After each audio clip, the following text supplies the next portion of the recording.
जय श्री कृष्णा। आप सभी को श्राद्ध पक्ष की ढेरों शुभकामनाएं। प्रिय भक्तों, आज आप छठा श्राद्ध भी कर रहे हैं और करने वाले पांचवा श्राद्ध भी कर रहे हैं। आपको अवश्य ही सुनना चाहिए आज के दिन श्रीमद् भागवत गीता का 7वां अध्याय। श्रीमद् भागवत गीता का 7वां अध्याय यूँ तो श्राद्ध पक्ष में प्रतिदिन सुन के और उसका पुण्य जो है अपने पितरों को अर्पित करना चाहिए और उस जल से तर्पण करना चाहिए। ऐसा करने से आपके पितृ प्रसन्न होते हैं, तृप्त होते हैं। शास्त्र कहते हैं कि यदि आपके पितृ कहीं मान लीजिए किसी घोर नरक में भी हों तो वहाँ पर भी वो तृप्त हो जाते हैं और मुक्त हो जाते हैं। इतना अधिक महत्व है गीता के 7वें अध्याय को सुन के संकल्प करके उसका पुण्य अपने पितरों को अर्पित करें और उस जल से तर्पण करने का। तो संपूर्ण विधि आपको इस वीडियो में बताएंगे कि जल कौन सा लेना है, जल के अंदर क्या क्या सामग्री आपको रखनी है, कैसे आपको गीता का 7वां अध्याय सुनना है, संकल्प कैसे करना है और किस विधि से वह जल अपने पितरों को अर्पित करना है और पुण्य अपने पितरों को अर्पित करना है। ये संपूर्ण विधान आपको इस वीडियो के माध्यम से बताया जाएगा। जानकारी आरंभ करें, पाठ आरंभ करें। उससे पहले आपसे निवेदन है कि यह पावन पुनीत श्रीमद् भागवत गीता के अध्याय का वीडियो है, तो कृपया वीडियो को एक बार लाइक अवश्य कर दीजिएगा। अपने पितरों की प्रसन्नता के लिए कमेंट बॉक्स में लिखिएगा जय पितृदेव। पितरों की तृप्ति के लिए और मुक्ति के लिए कि उन्हें गौलोक में स्थान प्राप्त हो, कमेंट बॉक्स में लिखिए जय श्री कृष्ण। भगवान वासुदेव अवश्य ही आपके पितरों को तृप्त करेंगे और उन्हें मुक्ति प्रदान करेंगे। आप देख रहे हैं देवभूमि ज्योतिष संस्थान का प्रतिष्ठित YouTube चैनल देवभूमि धार्मिक। हम यहाँ पर सभी व्रत और त्योहारों की सही शास्त्रीय जानकारी प्रदान करते हैं। ज्योतिष शास्त्र और पंचांग के आधार पर आपको बताते हैं कौन सी तिथि कब है, व्रत आदि कब करना है, क्या विधि है और क्या नियम है। यदि आप सभी व्रत और त्योहारों की सही शास्त्रीय जानकारी पाते रहना चाहते हैं तो कृपया चैनल को सब्सक्राइब कीजिए और बेल आइकन को प्रेस कीजिए। जब आप चैनल को सब्सक्राइब का बटन दबाएंगे तो वहाँ पर एक घंटी का निशान बना हुआ आएगा, उसको अवश्य दबाइएगा, तभी आपको हमारे सारे वीडियो प्राप्त होंगे, अन्यथा आपसे जानकारी छूट जाएगी। तो चैनल को सब्सक्राइब करने के साथ बेल आइकन को अवश्य प्रेस कीजिए। आइए पहले जान लेते हैं कि आपने गीता का यह 7वां अध्याय सुनने से पहले क्या क्या करना है और लोटे के अंदर क्या सामग्री रखनी है। फिर हम अध्याय आरंभ करेंगे और अंत की प्रक्रिया आपको बताएंगे। प्रिय दर्शकों, श्रीमद् भागवत गीता का यह 7वां अध्याय शास्त्रों के अनुसार इतना कल्याणकारी है कि यह आपके पितरों की निश्चित रूप से तृप्ति और मुक्ति का कारण बनता है। ये अध्याय यूँ तो आपको प्रतिदिन अर्थात 16 दिन सुनना चाहिए। 16 दिन अगर आप सुनते हैं तो निश्चित मान लीजिए कि पूरे वर्ष भर आपके जीवन में कोई संकट नहीं आएगा। अब जितने दिन निकल गए वो निकल गए, जो बचे हैं उसमें अगर आप प्रतिदिन सुनते हैं और जल अर्पित करते हैं भगवान को तो आपके जीवन के जो संकट हैं उनका नाश हो जाएगा। क्यों? क्योंकि आपके जो पितृ हैं ना, वो आपके जीवन में महत्वपूर्ण स्थान रखते हैं। आपके सुख दुख का अगर कारण होते हैं तो वो होते हैं। दुख आते हैं तो उनके कारण, सुख आते हैं तो उनके कारण। एक बात ध्यान रखें कि आपके जीवन में सुख का सबसे बड़ा स्रोत भी वही है। अगर कोई आपकी रक्षा करता है परेशानियों से, मुसीबतों से, बुरी नज़र से, बुराइयों से, बुरी शक्तियों से, तो सबसे पहले आपके पितृ होते हैं। और आप दुखी तभी होते हैं जब आपके पितृ जो हैं आपकी रक्षा नहीं करते हैं, क्योंकि फिर वो बुरी शक्तियाँ आपको परेशान करती हैं। वो रक्षा क्यों नहीं करते हैं? क्योंकि आपने उनको उतना सामर्थ्यवान ही नहीं बनाया, उनका तर्पण नहीं किया, उनको जल अर्पित नहीं किया। इस कारण से वो वीक हैं, कमज़ोर हैं। उनके अंदर इतनी शक्ति नहीं रही कि वो बुरी शक्तियों के साथ लड़के और आपकी रक्षा कर सके। इसीलिए यह गीता का 7वां अध्याय आपको सुनना चाहिए और जल अर्पित अपने पितरों को करना चाहिए। आइए विधि की जानकारी लेते हैं। तो आपको स्नान आदि करके स्वच्छ वस्त्र धारण करने हैं। स्वच्छ वस्त्र धारण करके एक लोटा लीजिए, तांबे का या पीतल का। उसमें पहले गंगा जल भरिए, फिर शुद्ध जल भरिए। एक पत्ता तुलसी का डालिए उसमें। तुलसी का पत्ते के साथ थोड़े से काले तिल डालिए। कुशा मिल जाए तो उत्तम है, कुशा लीजिए, कुशा डालिए। सफ़ेद फूल डाल लीजिए, अगर सफ़ेद चंदन भी हो तो वह भी डाल सकते हैं। यह सारी सामग्री लोटे में डालिए और लोटे को अपने हाथ में उठा के एक आसन बिछाइए दक्षिण मुख होकर अर्थात दक्षिण की ओर मुख करके आसन लगा के बैठ जाइए, लोटे को रखिए सामने। और अब आप गीता के 7वें अध्याय का श्रवण कीजिए। गीता का 7वां अध्याय सुनिए। सुनने के बाद विधि आपको बताएंगे कि कैसे आपको वह जल पितरों को अर्पित करना है और कैसे उसका जो पुण्य है वह पितरों को अर्पित करना है। आइए पहले अध्याय आरंभ करते हैं, अध्याय सुनते हैं, फिर उसके बाद की प्रक्रिया आपको बताएंगे। भगवान के चरणों में ध्यान को लगाइए, लोटा सामने रखिए, दक्षिण की ओर मुख करिए और आरंभ करते हैं। अथ श्री मद्भागवत गीता 7वां अध्याय। बोलिए श्री कृष्ण भगवान की जय।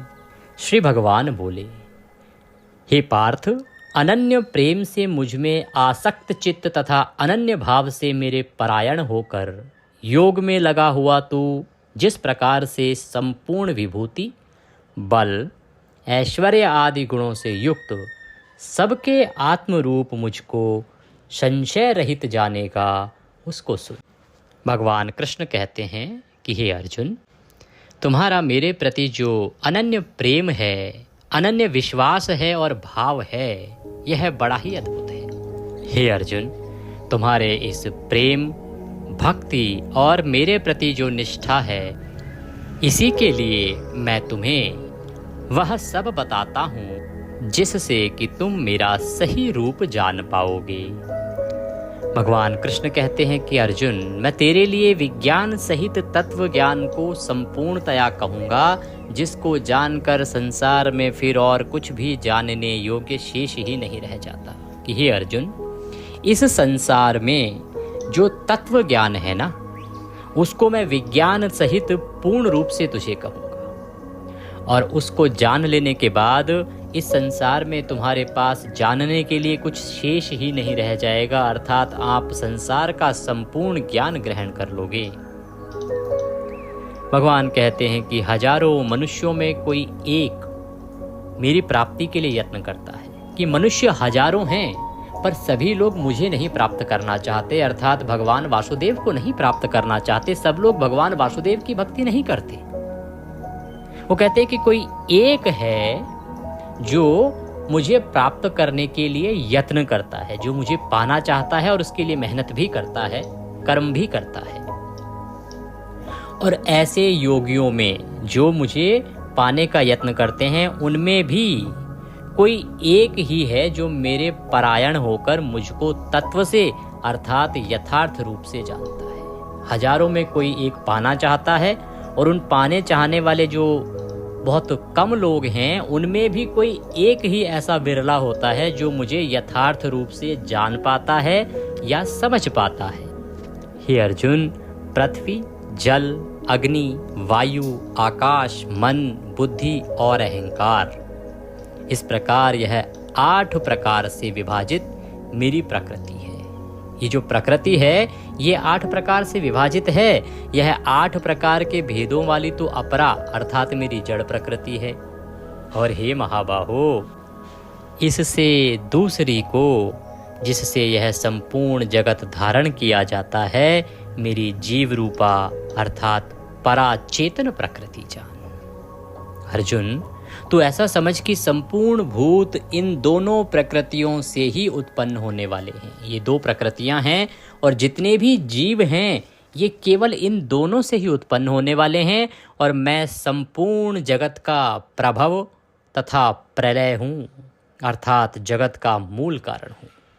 और मैं जो स्वयं हूँ ना, वो इस पूरे संसार का, इस पूरे जीवात्मा का, इस पूरे भूमंडल का और इस त्रिलोकी का प्रभव अर्थात मूल कारण हूँ। मेरे से ही यह उत्पन्न हुई है, मेरे द्वारा ही यह पालित है और मैं ही इसकी प्रलय करता हूँ। हे धनंजय, मुझसे भिन्न दूसरा कोई भी परम कारण है ही नहीं। केवल मैं ही हूँ जिसके कारण ये सृष्टि उत्पन्न हुई, सृष्टि चलती है और विनाश को प्राप्त होती है। मेरे अलावा कोई और कारण है नहीं, कोई दूसरा है नहीं। ये संपूर्ण जगत सूत्र में सूत्र के मणियों के सदृश मुझ में ही गुथा हुआ है। ये जो पूरा संसार है, ये केवल मुझ में ही समाहित है, भगवान वासुदेव में ही समाहित है। हे अर्जुन, मैं जल में रस हूँ। भगवान कहते हैं कि ये जो जल आप पीते हैं उसमें जो रस आता है वो भगवान वासुदेव हैं। चंद्रमा और सूर्य में प्रकाश हूँ। चंद्रमा और सूर्य जो प्रकाश देते हैं, चमकते हैं, रोशनी देते हैं, वो स्वयं भगवान वासुदेव ही हैं। संपूर्ण वेदों में जिस ओंकार की पूजा की जाती है वह ओंकार भी वही हैं, और आकाश में शब्द जो हैं वो भी भगवान वासुदेव हैं, और पुरुषों में जो पुरुष तत्व है वह पुरुष तत्व के रूप में भी स्वयं वासुदेव ही विराजमान है। भगवान कहते हैं कि हे अर्जुन, मैं पृथ्वी में पवित्र गंध और अग्नि में तेज हूँ। पृथ्वी में जो गंध अर्थात सुगंध आती है ना, वह गंध भगवान वासुदेव के ही कारण आती है, और अग्नि में जो तेज है जिसके कारण वह जलाती है, तपिश पैदा करती है, वह तेज भी स्वयं वासुदेव ही हैं। तथा संपूर्ण भूतों में उनका जीवन हूँ। जितने भी प्राणी समुदाय हैं इस भूमंडल पर, उन सभी का जो जीवन है वो भी वासुदेव ही हैं, और जो तपस्वी तप करते हैं ना, उनका तप भी भगवान नारायण ही है। हे अर्जुन, तू संपूर्ण भूतों का सनातन बीज मुझको ही जान। कहते कि अर्जुन, इस पृथ्वी पर, इस भूमंडल पर, इस ब्रह्मांड में जितने भी जीव उत्पन्न होते हैं ना, वो केवल मुझसे ही उत्पन्न होते हैं। उनका सनातन बीज मैं ही हूँ। मैं बुद्धिमानों की बुद्धि हूँ और तेजस्वियों का तेज हूँ। हे भरत श्रेष्ठ, मैं बलवानों का आसक्ति और कामनाओं से रहित बल अर्थात सामर्थ्य हूँ। जो बलवानों में बल होता है ना, शुद्ध बल, जो कामनाओं से रहित होता है, जिसमें कोई आसक्ति नहीं होती, वह बल स्वयं वासुदेव हैं, और सब भूतों में धर्म के अनुकूल अर्थात शास्त्र के अनुकूल काम हूँ। और भी जो सत्व गुण से उत्पन्न होने वाले भाव हैं, और जो रजोगुण से तथा तमोगुण से होने वाले भाव हैं, उन सबको तो मुझसे ही होने वाले हैं ऐसा जान। परंतु वास्तव में उनमें मैं और वे मुझ में नहीं है। कि हे अर्जुन, ये सतगुण, रजगुण और तमोगुण से जो भी भाव उत्पन्न होते हैं प्राणी समुदाय में, वो मेरे कारण ही उत्पन्न होने वाले हैं ऐसा समझना चाहिए। परंतु सत्यता यह है कि ना तो वो भाव तीनों सत रज तम, ये तीनों गुण मेरे अंदर विद्यमान हैं, और ना ही उन तीनों गुणों में मैं विद्यमान हूँ। अर्थात यदि कोई मनुष्य उन गुणों को ग्रहण करता है तो उसके साथ वासुदेव नहीं आते, भगवान कृष्ण नहीं आते। जिनके अंदर ये तीन गुण होते हैं उस पर वासुदेव की कृपा कभी प्राप्त नहीं होती।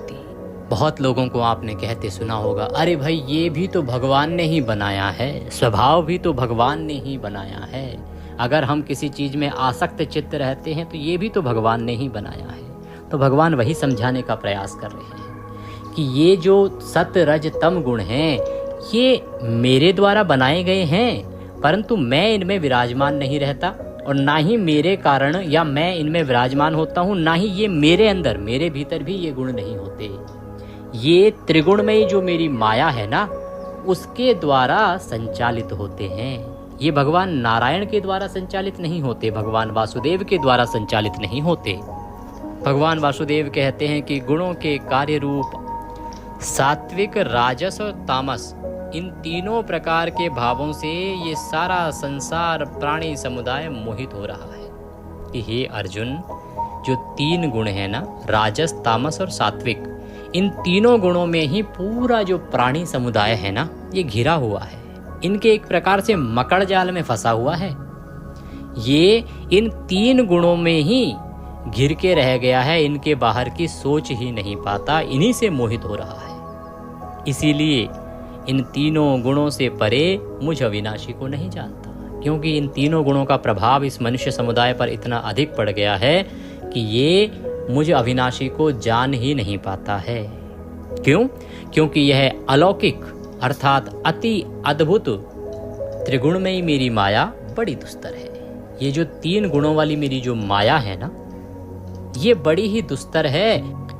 इसके प्रभाव से निकल पाना मनुष्यों के लिए इतना साधारण कार्य नहीं है। इस माया के मकड़ जाल में, माया के मोह में मनुष्य सदा फंसा रहता है। परंतु जो पुरुष केवल मुझको ही निरंतर भजते हैं, वे इस माया को उल्लंघन कर जाते हैं। अर्थात जो भी लोग मुझ वासुदेव को भजते हैं, भगवान वासुदेव को भजते हैं ना, वे इस माया से मुक्त हो जाते हैं। उन पर इस माया का प्रभाव नहीं होता, उन पर इन तीनों गुणों का भी प्रभाव नहीं होता। और भगवान कहते हैं कि वो इस संसार से तर जाते हैं, पार हो जाते हैं, उनको मुक्ति प्राप्त हो जाती है। माया के द्वारा जिनका ज्ञान हरा जा चुका है, ऐसे आसुर स्वभाव को धारण किए हुए मनुष्यों में नीच दूषित कर्म करने वाले मूढ़ लोग मुझको नहीं भजते। हे अर्जुन, इस माया ने जिन जिन लोगों का ज्ञान हर लिया है, अर्थात इस माया के प्रभाव से जो तम रज गुणों के अंदर डूब चुके हैं, जिनका ज्ञान काम ही नहीं करता, ऐसे जो लोग हैं वो आसुर स्वभाव जैसे हैं, जैसे असुरों का स्वभाव। ऐसे जो जीव हैं वो नीच मनुष्य की श्रेणी में आते हैं और ये दूषित कर्म करने वाले होते हैं, और ऐसे लोग मुझे कभी नहीं भजते। हे भरतवंशियों में श्रेष्ठ अर्जुन, उत्तम कर्म करने वाले अर्थार्थी, आर्त, जिज्ञासु और ज्ञानी, ऐसे 4 प्रकार के भक्तजन मुझको भजते हैं। भगवान ने अपने भक्तों की एक प्रकार से विशेषता बताई है। वो कहते हैं अर्थार्थी, आर्त, जिज्ञासु और ज्ञानी, ये 4 प्रकार के हैं जो मुझे भजते हैं, और उनमें भी नित्य मुझ में एक ही भाव से स्थित अनन्य प्रेम भक्ति वाला ज्ञानी भक्त अति उत्तम है। क्यों? क्योंकि मुझको तत्व से जानने वाले ज्ञानी को मैं अत्यंत प्रिय हूँ, और वह ज्ञानी भी मुझे बड़ा प्रिय है। ये सभी उदार हैं, परंतु ज्ञानी तो साक्षात मेरा स्वरूप ही है, ऐसा मेरा मत है। क्योंकि वह मदगत मन बुद्धि वाला ज्ञानी भक्त अति उत्तम गति स्वरूप मुझ में ही अच्छी प्रकार से स्थित रहता है। भगवान कहते हैं कि बहुत से जन्मों के अंत के जन्म में तत्व ज्ञान को प्राप्त पुरुष सब कुछ वासुदेव ही हैं, इस प्रकार मुझको भजता है। वह महात्मा अत्यंत दुर्लभ है कि हे अर्जुन, मनुष्य या जीव इतने जन्म लेता है, लेकिन अंत के जन्म तक भी वह समझ ही नहीं पाता कि सब कुछ मैं ही हूँ, सब कुछ वासुदेव ही हैं। और इसीलिए ऐसे बड़े ही दुर्लभ लोग होते हैं जो मुझे अंत तक भी जान पाते हों और मेरा भजन करते हों, जो मुझे भजते हों। ऐसे लोग बड़े कम हैं। उन भोगों की कामना द्वारा जिनका ज्ञान हरा जा चुका है, वे लोग अपने स्वभाव से प्रेरित होकर उस नियम को धारण करके अन्य देवताओं को भजते हैं, पूजते हैं। भगवान कहते हैं कि जो मनुष्य है ना, वो एक प्रकार से सकाम भक्ति करता है। सकाम भक्ति अर्थात वो कामनाओं के द्वारा उसका चित्त हरा जा चुका है, उसके अंदर कामनाएं अनेक हैं। कोई कहता है मुझे धन चाहिए, कोई कहता है बल चाहिए, कोई चाहता है ऐश्वर्य चाहिए, कोई चाहता है स्त्री सुख चाहिए, कोई कहता है संतान सुख चाहिए। इस प्रकार से जो मनुष्य है वो कामनाओं से भरा हुआ है, उसके अंदर अनेकों कामनाएं हैं, और वो अपनी कामनाओं की पूर्ति के लिए अलग अलग देवताओं को भजता है। आप स्वयं अपने आसपास देखिए, कोई कहता है प्रभु मेरे बेटे की शादी करवा दो, उसके लिए अनेकों उपाय करता है। कोई कहता है मेरी शादी करवा दो, कोई कहता है मुझे धन दिलवा दो, कोई कहता है मेरे पुत्र को पास करवा दो, उसकी नौकरी लगवा दो। भगवान ये काम करवा दो, मैं ये करूँगा। छोटे छोटे बच्चे मंदिर के आगे, प्रभु मुझे पास करवा देना, मैं आपको प्रसाद चढ़ाऊँगा। बजरंगबली मुझे पास करवा देना। इस प्रकार से सभी की अलग अलग कामनाएं हैं। अब तो अनेकों प्रेतों के दरबार पर लोग पहुंच गए हैं, वहां जाके प्रार्थना करते हैं कि मेरे ये संकट को हरण कर दो। तो भगवान कहते हैं कि ये जो मनुष्य है ना, ये कामनाओं से घिरा हुआ है, और कामनाओं की पूर्ति के लिए अलग अलग देवताओं को ये भजता है, क्योंकि उनको लगता है कि इस इच्छा की पूर्ति इस देवता से होगी, उस इच्छा की पूर्ति उस देवता से होगी। तो कहते हैं कि जो सकाम भक्त जिस जिस देवता के स्वरूप को श्रद्धा से पूजता है या पूजना चाहता है, उस भक्त की श्रद्धा को मैं उसके प्रति स्थिर कर देता हूँ। ये जो सकाम भक्ति वाले जो लोग हैं ना, जो कामना की पूर्ति के लिए भक्ति करते हैं, ये जिस जिस देवता को पूजना चाहते हैं, मैं कुछ इस प्रकार से घटना घटित करता हूँ कि उस भक्त की श्रद्धा उस देवता में स्थिर हो जाती है, अर्थात वो उस पर पूर्ण विश्वास करने लग जाता है। कैसे? भगवान कहते हैं कि वह पुरुष उस श्रद्धा से युक्त होकर उस देवता का पूजन करता है और उस देवता से मेरे द्वारा ही विधान किए हुए उन इच्छित भोगों को निसंदेह प्राप्त करता है। कि जब वो मनुष्य है ना, वो उस देवता में अपनी भावना को स्थिर कर देता है और उसके बाद उसी देवता को पूजता है। जब वो पूजता है तो जो वो पाना चाहता है ना, उसे मैं प्रदान करता हूँ। वस्तुतः वो भगवान वासुदेव के द्वारा ही विधान की हुई होती है, भगवान वासुदेव के द्वारा ही दी हुई होती है, परंतु उन इच्छित भोगों को वह उस देवता के माध्यम से प्राप्त करता है। अतः उसकी श्रद्धा उस देवता में और अधिक हो जाती है। और भगवान कहते हैं कि भाई वो आया ही उस देवता के दरबार पर है, तो मैं क्यों बताऊं उसको कि मुझे भजो, मेरे से सब कुछ होगा। मैं उस देवता के द्वारा ही उस विधान को करवाता हूँ। ये बात अलग है कि करने वाला तो मैं ही हूँ। अब क्योंकि उस इच्छा की पूर्ति, उस भोग की पूर्ति उस देवता के द्वारा की गई है, अतः उस मनुष्य का वह विश्वास और अधिक दृढ़ उस देवता में हो जाता है। भगवान कहते हैं परंतु उन अल्प बुद्धि वालों का वह फल नाशवान है, तथा वे देवताओं को पूजने वाले देवताओं को ही प्राप्त होते हैं। कि हे अर्जुन, ये जो लोग हैं ना, जो सकाम भक्ति करते हैं, कामनाओं की पूर्ति के लिए भक्ति करते हैं, उससे जो फल प्राप्त होता है, भाई आपने किसी इच्छा की पूर्ति के लिए भक्ति करी, आपकी वो इच्छा पूरी हो गई, वो नाशवान है, अर्थात वो आज नहीं तो कल नष्ट हो जाएगी, नाश हो जाएगा उसका। धन चाहता है कोई, आज नहीं तो कल धन नष्ट होगा। जब मनुष्य इस पृथ्वी से जाएगा तो उसके साथ धन तो नहीं जाएगा। कोई संतान चाहता है, भगवान की पूजा भिन्न भिन्न कामनाओं की पूर्ति के लिए करता है, वो सब इस पृथ्वी पर ही रह जाने वाली हैं, वो नश्वर हैं। और ऐसे लोग जो उन देवताओं को पूजते हैं, उन देवताओं को ही प्राप्त हो जाते हैं। परंतु मेरे भक्त चाहे जैसे ही भजें, अंत में वे मुझको ही प्राप्त होते हैं।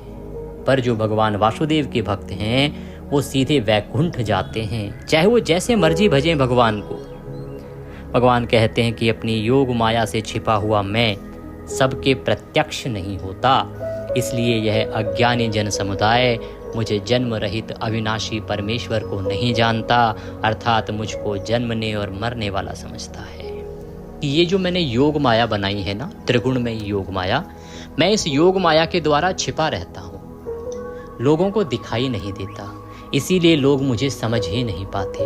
और ये जो अज्ञानी जन समुदाय है, ये क्या सोचता है कि मैं भी जन्म लेता हूँ, फिर मृत्यु को प्राप्त होता हूँ, फिर पुनः जन्म लेता हूँ, तो ये मुझे भी जन्मने और मरने वाला साधारण देव या साधारण व्यक्ति ही समझता है। हे अर्जुन, पूर्व में व्यतीत हुए और वर्तमान में स्थित तथा आगे होने वाले सब भूतों को मैं जानता हूँ, परंतु मुझको कोई भी श्रद्धा और भक्ति रहित पुरुष नहीं जानता।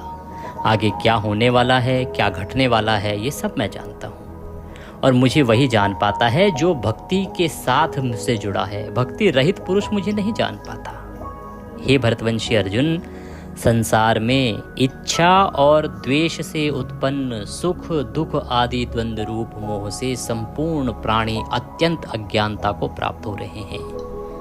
कि इस संसार में ना सुख और दुख दो प्रकार के ऐसे द्वंद्व उत्पन्न हो गए हैं। इस मोह में फंस के सभी जो प्राणी समुदाय है वो अज्ञानी हो गया है, अज्ञानता को प्राप्त हो रहा है।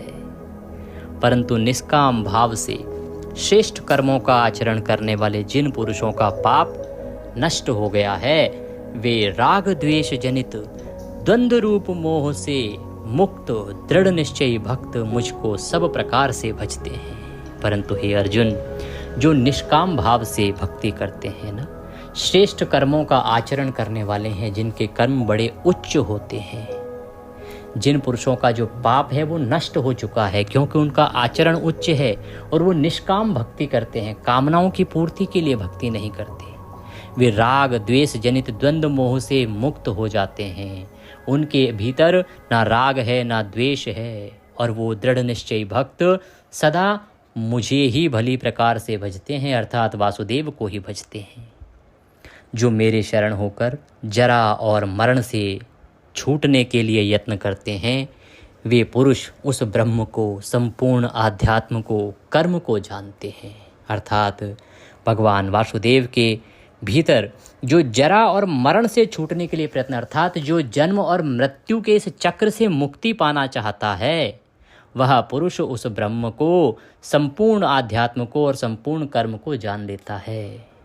जो पुरुष अधिभूत, अधिदैव के सहित तथा अधियज्ञ के सहित, अर्थात सबका आत्मरूप मुझे अंत काल में भी जानते हैं, वे युक्ति चित्त वाले पुरुष मुझे जानते हैं, अर्थात प्राप्त होता है। भगवान कहते हैं कि जो अंत समय में, जब मनुष्य का अंत समय आता है, उस समय भी यदि कोई उनको भज लेता है, वासुदेव को जान लेता है और उनके प्रति अपनी भक्ति को स्थिर कर देता है, तो वह भक्त निश्चित ही संसार से तर जाता है, जन्म मृत्यु के इस जाल से मुक्त हो जाता है और नारायण के धाम को प्राप्त करता है, वासुदेव के धाम को प्राप्त करता है और वह जीवात्मा सदा के लिए मुक्त हो जाती है।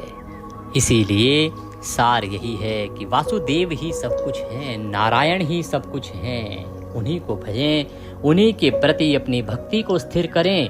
ये कामनाओं में जो डूबी हुई हमारी भक्ति है उससे बचें। वासुदेव को भजेंगे तो वो हमारा कल्याण करेंगे, क्योंकि अंतिम सत्य तो यही है कि हमें प्रभु के धाम जाना है और उसकी मुक्ति तभी है जब हम प्रभु का गुणगान और प्रभु की भक्ति करेंगे। इसी के साथ गीता का यह 7वां अध्याय यहाँ पूर्ण होता है। बोले श्री कृष्ण भगवान की जय।